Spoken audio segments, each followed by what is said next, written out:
Rồi máy cắt cỏ Thanh Bình xin chào bà con ha. Thì tiếp tục hôm nay máy cắt cỏ Thanh Bình sẽ lên cho bà con một cái lô máy Nhật 7 này ha.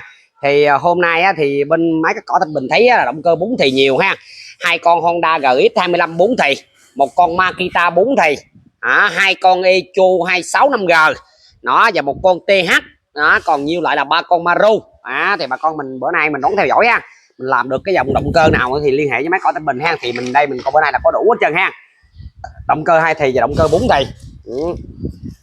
Thì vô đầu like thì bà con mình cho máy cắt cỏ Thanh Bình xin phép nói về ít phút vô một phút về cái mà hình thức mua bán nha.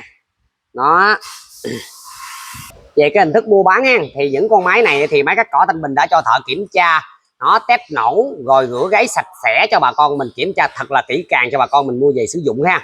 Bà con mua những con máy này thì về là sử dụng luôn. Cái thứ nhất, cái thứ hai nữa thì máy cắt cỏ Thanh Bình có tặng kèm theo cho bà con là 5 món đồ ha. Thì 5 món đồ cuối chương trình quay máy này nó sẽ có 5 món đồ tặng kèm cho bà con theo dõi ha. Cái thứ nhất, cái thứ hai nữa là bán cho bà con thì bao ship toàn quốc nó, và bà con mình khi nhận máy thì được tháo bọc ra, đổ xăng vô, test máy nổ xong y ban như mình coi trong live thì mình nhận máy đúng mã số của mình chọn ha. Thì mình trả tiền shipper đó, tiền thì mình đã ghi trên máy cho bà con mình, khi bà con mình nhận thì giống y ban vậy đó thì bà con mình nhận nha. Còn người ta kêu trả thêm gì đó thì bà con không trả đó, thì bởi vì bên máy cắt cỏ Thanh Bình đã bao ship cho bà con rồi đó. Thì bà con mua máy chiều rưỡi trả chiều rưỡi, chiều 6 trả chiều 6, còn mọi cái chi phí khác máy cỏ Thanh Bình tự chịu ha. Đó, bà con lưu ý chỗ đó. Đó, bảo hành cho bà con mình nửa năm ha, nửa năm sử dụng. Rồi thì hôm nay máy cỏ Thanh Bình có một bộ cần của tum lớn, tum bố lớn nha.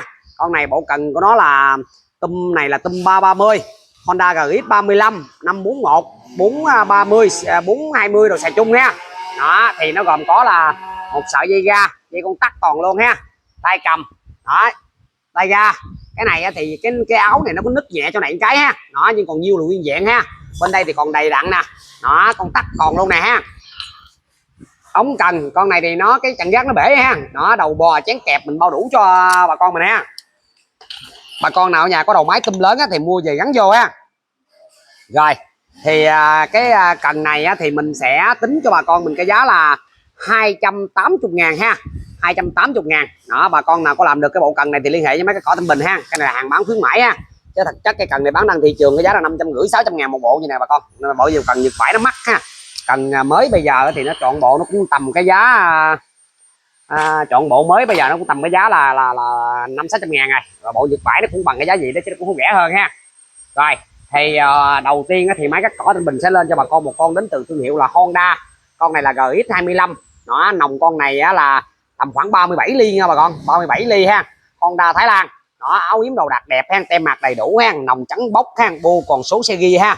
Nó máy rất là đẹp. Dòng này thì xăng ghi nhớt ghi nha bà con, xăng nằm bên đây đó. Bà con đổ xăng trắng, còn nhớt thì nhớt xe Honda mình xài để là đổ chung vô trong này ha. Bà con đổ có cây thâm nhớt mình thâm vừa cái mức độ của nó thôi ha.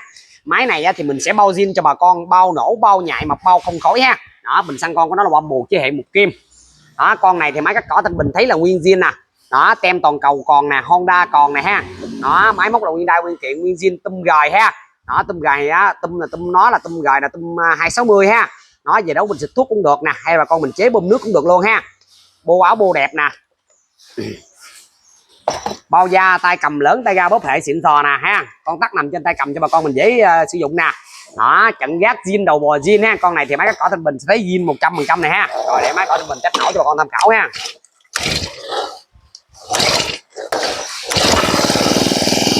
Dây giật còn trắng bóc ra.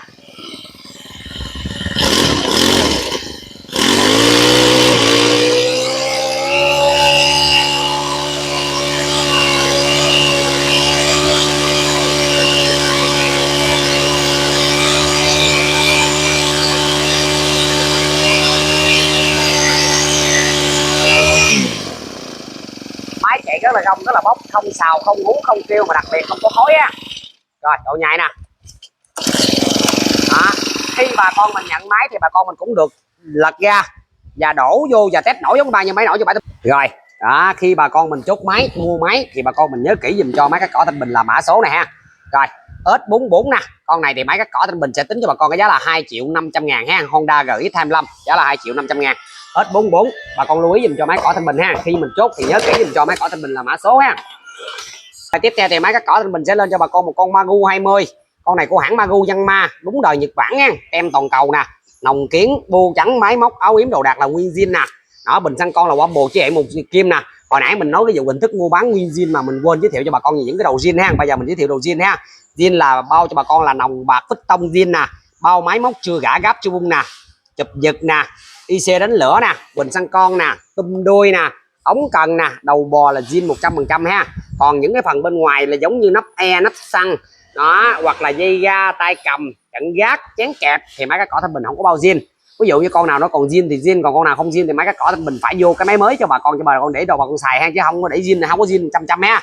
Không có zin 100% là từ phụ kiện bên ngoài ha, với máy là bao zin 100%, bao nòng chưa gã gáp chưa bung ha. Đó, con này là Maru 20 nòng 30 ly, thích hợp cho bà con mình phát cỏ sân vườn, cỏ bờ vuông bờ ruộng đồ ha. Nó tầm khoảng 3-40 con đất thì mua con này.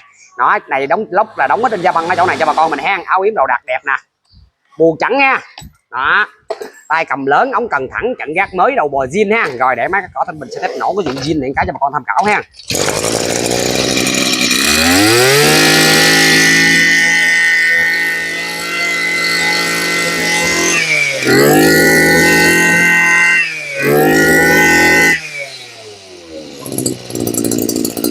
Rất là gông, rất là bóc luôn, độ nhạy nè ha. Cực kỳ nhạy. Đó. Rồi, con này mã số là S45. Con này thì máy cắt cỏ Thanh Bình sẽ tính cho bà con cái giá là 1.300.000. Đó. Rồi, S45. Còn giờ khách hỏi máy cắt cỏ Thanh Bình, nó tôi lên mạng tôi thấy nói xấu quá trời cho máy cỏ Thanh Bình. Nói bên máy cỏ Thanh Bình lừa lọc bán, nói dốc, nói láo gì đĩa chó gì, chửi nheo trên ảnh chừng máy cỏ Thanh Bình không có coi. Nó thiệt bà con ha, mà cũng không trả lời luôn. Đó thì bà con bây giờ suy nghĩ đi, bây giờ ví dụ như ai cũng lớn, ai cũng là người lớn chứ không có ai cũng nít chứ á. Cái bà cỏ đó mình nói thiệt ha, cái người mua cũng người lớn mà cái người bán cũng là người lớn chứ không có ai mà là con nít ha. Thì bây giờ máy cỏ Thanh Bình xin phép nói gì cho bà con thử cho bà con thấy ai đúng hay sai ha. Bây giờ máy đó thì máy cỏ Thanh Bình đang quay cho bà con coi chỉ chi tiết từng bộ phận. Cái thứ nhất, cái thứ hai nữa là bà con mình không có cọc, đúng không? Khi á, bà con mình đặt hàng thì bà con mình cho thông tin địa chỉ, máy cỏ Thanh Bình gửi tận nhà cho bà con mình, đúng chưa? Rồi bà con mình được tháo thùng ra, test máy nổ đúng như trong like thì bà con mình nhận, được kiểm tra hàng rồi nhận máy. Thì bà con nghĩ lên mạng chửi cái gì? Nó bà con nghĩ chửi cái gì? Trời trời, mà có lừa đảo bà con bất cứ cái gì đâu mà chửi. Bây giờ máy á, thì mà bán cho bà con mình thì mình bán đàng hoàng, thì bà con coi này kia đàng hoàng hết trơn. Bà có dấu có dốc nói láo bà con bất cứ cái gì đâu mà nói lừa đảo ha. Bởi vì nhiều người vô comment này kia bậy bạ mất công cái máy cỏ Thanh Bình không có thời gian để trả lời ba cái chuyện đó ha bà con thông cảm ha. Máy thì nói chung ra là bên máy cỏ Thanh Bình giới thiệu từng chi tiết. Rồi con này đến từ thương hiệu là Kawasaki, con này là của hãng TH23 nòng 32 ly. Đó, 2350cc. Con này thì mang ổ giật trợ lực lớn nè, nòng đẹp nè, áo yếm đẹp nè, bu trắng nè, bình xăng nè, Wambo chế hệ một kim đai đỏ tự động nè, áo yếm đồ đạc đẹp ha, đúng đời của TH23 năm nằm đây ha. Áo yếm đồ đạc đẹp, con máy này đẹp lắm, đẹp cho bà con, bu trắng tinh ha. Dòng này là dòng máy hệ của TH ha. Đó, Wambo chế hệ một kim mà lại đỏ tự động luôn. Đó, bao da tay cầm lớn, nó tem mạc, trận gác mới, đầu bò zin. Cái con này là nói chung nằm trong cái top tem máy hệ. Nó hệ là ở chỗ vừa bền vừa nhạy vừa tiết kiệm nhiên liệu luôn ha. Dây giật mới tinh luôn ha, con này giống cái máy thùng luôn đó bà con.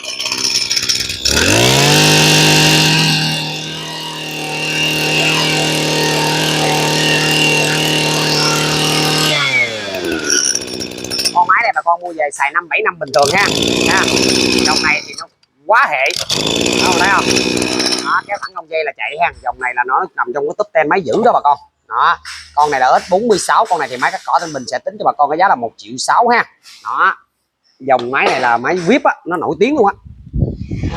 Rồi tiếp theo thì máy cắt cỏ Thanh Bình sẽ lên cho bà con một con Maru 20. Con này nòng 30 ly 20cc, con này thì nòng kiến bu trắng áo đẹp, bình xăng đẹp, Wambo chế hệ một kim, đúng đời Maru dân ma ha. Đó, dòng này bền dữ lắm, bền luôn nha bà con. Nó VIP luôn ha, bu trắng bóc ha, bao da tay cầm lớn, tem mạc, trận gác, đầu bò zin. Đó, rồi để máy cỏ Thanh Bình test nổ ha. Con này có trang bị ổ giật trợ lực luôn nha bà con.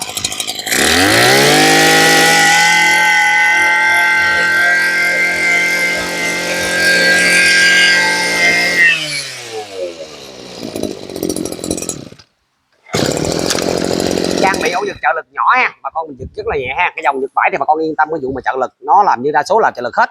Con này là S47 nha, con này thì máy cỏ Thanh Bình sẽ tính cho bà con cái giá là 1.300.000 ha. S47 giá là 1.300.000. Rồi tiếp theo thì máy cắt cỏ Thanh Bình sẽ lên cho bà con một con đến từ thương hiệu là Echo 265G ha, 26G. Con này là 26G ha. Đó, con này thì mất tiêu có tem nè, được mang ổ giật trợ lực lớn nè, nòng kiến nòng lỗ, áo đẹp nè, áo bu cũng đẹp nữa nè, bu trắng ha, bình xăng lớn đẹp nè, bình xăng con là qua bù chế ngang ha. Đó 26G. Đó, số xe ghi nằm đây ha, đúng đời máy hẹn nha bà con. Cái tôm này là tôm nhôm nha, chứ không phải tôm mũ bà con thấy nó đỏ ao, nhưng không phải đâu, nó là tôm nhôm đó. Nó đời Echo 26 265 là tôm nhôm hết. Bao da tay cầm lớn, dây ga, chặn gác, đầu bò zin. Đó, để máy có Thanh Bình test nổ ha.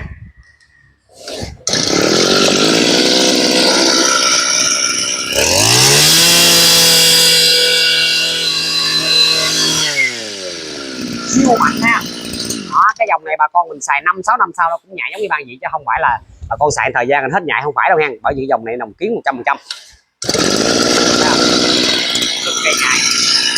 Đó, máy này là máy hệ đó bà con, nó bền mà nó bền theo 5 tháng luôn đó. Con này S48, con này thì máy cỏ Thanh Bình sẽ tính cho bà con cái giá là 1.800.000 ha. S48 giá là 1.800.000. Con này đến từ thương hiệu là Echo.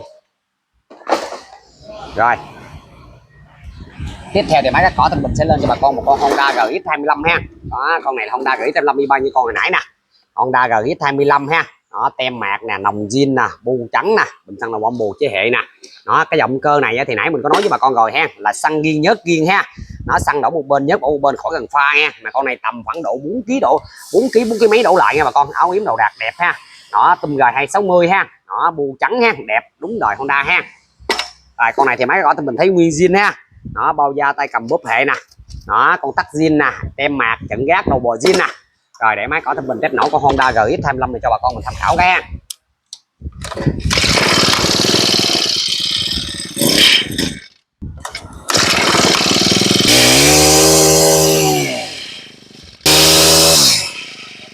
Máy là cực kỳ gông, cực kỳ bốc, đặc biệt không có khói á. Độ nhạy nè. Nè. Nè. Đó, rồi. Để máy cỏ Thanh Bình sẽ lên cái mã số ha. Con này là S49, con này thì máy cỏ Thanh Bình sẽ tính cho bà con cái giá là 2.200.000 ha, 2.200.000. Rồi. Tiếp theo thì máy cỏ Thanh Bình sẽ lên cho bà con một con Maru 20. Con này là nòng 30 ly 20cc, nhưng đặc biệt con này là mạnh giống như là 23 24, bởi vì nó là Maru 20 mà sắt lớn, nòng kiến, bu trắng, tay dên dài, máy mạnh. Đặc biệt có nó gian chạy bình xăng là Wambo chế hệ một kim mà đèn đỏ tự động luôn. Đó, whip ha. Máy là rất là đẹp, rất là liền lạc nha bà con. Đó, dòng này sắt lớn nha. Cái dòng Maru này chạy bền dữ lắm, bền luôn nha bà con, mà đặc biệt nó đồ đạt tình hình thị trường toàn quốc, chỗ nào cũng đồ thay thế luôn. Bao da tay cầm lớn, tay ga bóp hệ luôn, tem mạc chặn gác đầu bò zin luôn ha. Rồi để máy cỏ Thanh Bình test nổ, bật cái đỏ tự động lên cái. Cái dịch còn nhắn tin nha.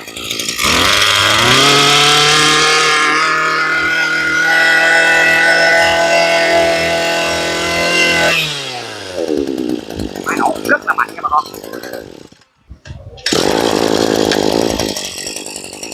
Rất là im ha, đặc biệt rất là nhạy ha.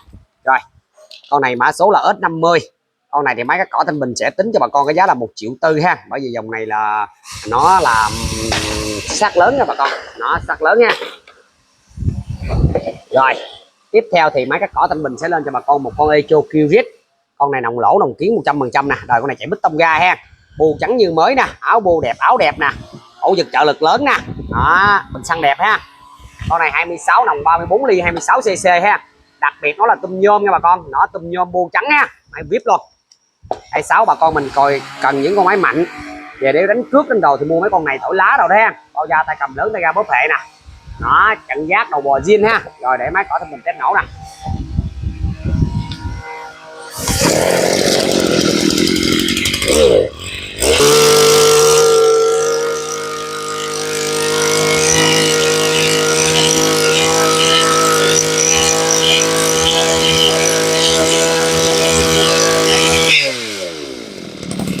Rất là gông, rất là bốc luôn ha. Còn nhạy mọi bạn. Dòng Echo nãy bác cỏ thì mình có nói với bà con rồi ha, dòng Echo là cái dòng mà nhạy dữ luôn đó. Nó mà siêu nhạy luôn ha, mà siêu bền luôn. Con này đó 51 ha, con này thì máy cỏ Thanh Bình sẽ tính cho bà con cái giá là 1.900.000 ha, 1.900.000.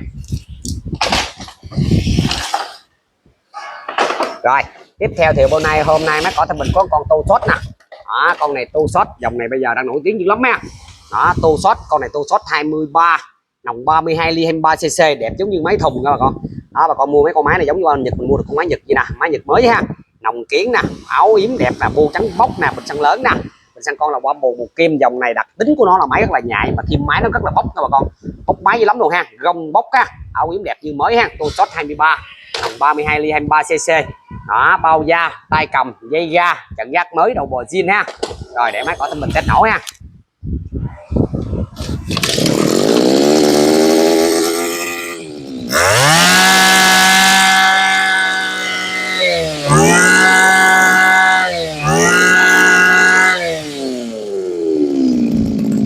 Cái dòng này bà con mua giống như bao nhiêu là mua 23 mà chạy giống như bao nhiêu 26 hay nó mạnh cái đó đó. Trang bị ổn định trợ lực lớn cho bà con mình luôn. Đó, xài rất là ok luôn ha, giật rất là nhẹ luôn. Con này là S52, con này thì máy cỏ Thanh Bình sẽ tính cho bà con cái giá là 1,3 triệu ha. Đó, S52 giá là 1,3 triệu. Bà con lưu ý ha, khi bà con mình chốt máy thì nhớ kỹ dùm cho máy cỏ Thanh Bình là mã số ha. Rồi tiếp theo là động cơ 4 thì nữa, nhưng con này đến từ thương hiệu là Makita, chính đời của Nhật Bản nha. Đó, cái tem bình xăng còn luôn nè nha bà con. Đó, bình xăng là xăng riêng ha, nhớ đổ bên đây ha. Đó, nòng đẹp, bu trắng, áo yếm đẹp nè, bình xăng là Wambo chế hệ ha. Đó, một kim, siêu tiết kiệm xăng. Đó, chữ nổi Makita đàng hoàng, đúng đời của Makita Nhật Bản ha, tùm nhôm cho bà con mình luôn ha. Bu trắng áo đẹp ha, bao da, tay cầm lớn, tay ga bóp hệ xịn sò ha, trận gác đầu bò zin. Rồi để máy cỏ Thanh Bình test nổ ha.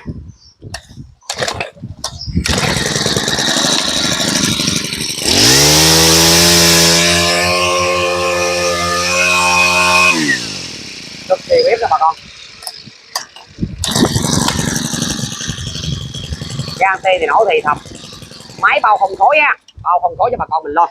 Con này mã số là S53. Con này thì máy cỏ Thanh Bình sẽ tính cho bà con cái giá là 1.800.000 ha. Động cơ 4 thì mà giá 1,8 triệu thì bao cho bà con mình giá quá rẻ, quá hợp lệ ha. Rồi thì hôm nay máy cỏ Thanh Bình đó là thu ship lên cho bà con mình được 10 con máy. Nó dọn hết kịp rồi nha bà con. Nó 10 con máy thì bà con mình chọn được con máy nào thì liên hệ trực tiếp với máy cỏ Thanh Bình qua số điện thoại trên màn hình ha. Và đặc biệt lưu ý nhớ dĩ dùm cho máy cỏ Thanh Bình là mã số ha. Không có nhớ mã số cỏ Thanh Bình không biết được bán ha. Rồi tiếp theo là chương trình tặng kèm cho bà con 5 món đồ.